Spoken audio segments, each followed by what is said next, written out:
మరియు ఉపాధ్యాయ బృందానికి నా హృదయపూర్వక నమస్కారాలు మరియు నా తోటి విద్యార్థులకు ముందుగా అంతర్జాతీయ మాతృభాష దినోత్సవ శుభాకాంక్షలు. మనిషి మొట్టమొదటిగా నేర్చుకునే భాష మాతృభాష.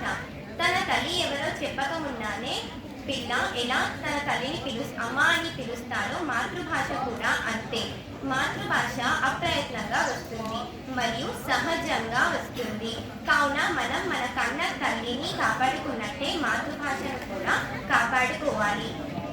అంతర్జాతీయ మాతృభాష దినోత్సవం జరుపుకోవాలనే ఆలోచన బంగ్లాదేశ్ది. ఇది 1999 యునెస్కో జనరల్ కాన్ఫరెన్స్లో ఆమోదించబడింది మరియు 2000 సంవత్సరం నుండి అంతర్జాతీయ మాతృభాష దినోత్సవం జరుపుకోవడం అనేది మొదలైంది.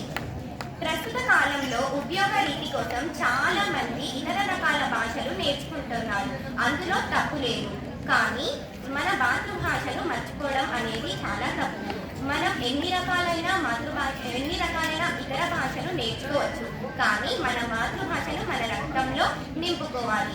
ఎవరైతే మన మాతృభాషను మంచిగా నేర్చుకుంటారో వారు ఇతర భాషలు కూడా అదే స్థాయిలో నేర్చుకుంటారని భావిస్తున్నారు.